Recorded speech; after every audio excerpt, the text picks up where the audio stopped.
ভৈরবে দুর্বৃত্তের ইটের আঘাতে রজব আলী নামে এক ব্যক্তির মৃত্যু হয়েছে। রোববার মধ্যরাতে উপজেলার কালিকা প্রসাদ ইউনিয়নের পোরাশা পাগলার মাজার এলাকায় এ ঘটনা ঘটে। নিহত রজব আলী একই ইউনিয়নের পশ্চিমপাড়া এলাকার মৃত সিরাজ মিয়ার ছেলে। খবর পেয়ে মরদেহ উদ্ধার করেছে ভৈরব থানা পুলিশ।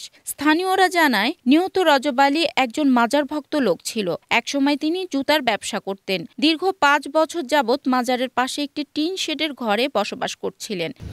চিনতে পারছিল প্রথম, পরে দেখি আবার আমাদের ওয়ার্ডের ওই পশ্চিম পাড়া বাড়ি জমুদ্দিন মাস্টারের বাড়ির জমুদ্দিন মাস্টারের ২২ তলায়, যত মনে হয় ২২ লাগে আর কি।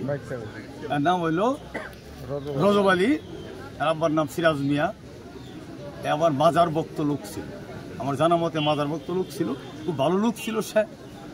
আমার জানা মতে কোনো কাজ্যা ফসাদ এ লোকে আমি দেখছি না করতে, কেউ সাথে কোনো খারাপ ব্যবহার আচরণ এগুলি করে নাই।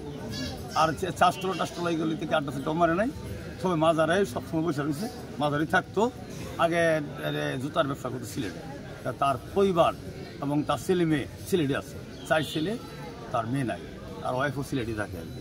2 ছেলে চাকরি করে শুনলাম আর কি। তেহেনি হরদম তাই তেহেন দিলার কোনো শত্রু নাই, জানা মতো কোনো শত্রু নাই, বাইরেদের কোনো চিন্তার দরকার নেই। আর আমরা গেলে বাইরে গিয়ে বুঝা ওখানের মধ্যে বুড়া শুনলাম বাইরে তো মারে বেশি। আরে কবি তো মারে লাগে কেমনি দিই বাড়ি একসাথে ভাত খাইলাম ভাই, এর মধ্যে কেডা দিয়ে কাম করলো ওখানে দারুণা যারা তাকে তার সাথে একটু পাগল হলে তুললো তারাই কাম। আর আমার জানা মতো এমনি তার কোনো শত্রু ছিল না, মিল্লামিশাই চলতো। আর কিছু বইটা থেকে দেখে রাত ১:০০টার সময় যারা এখানে অবস্থান করছিল তাদের ভিতরে যদি কিছু বইটা দেখে, এটা আমার জানা নাই। তার কোনো পারিবারিক কোনো দ্বন্দ্ব নাই, বংশগত দ্বন্দ্ব নাই। আসলে যদিও মাজারপন্থী, উনি খুব ভালো লোক ছিল।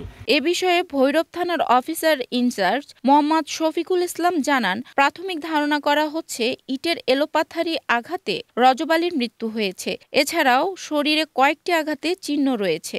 মরদেহ ময়না তদন্তের জন্য কিশোরগঞ্জ সদর হাসপাতালে পাঠানো হয়েছে। পরিবারের অভিযোগের ভিত্তিতে প্রয়োজনীয় ব্যবস্থা প্রক্রিয়াধীন রয়েছে। সেখানে খাদিম হিসাবে কাজ করত দীর্ঘ 5 বছর ধরে।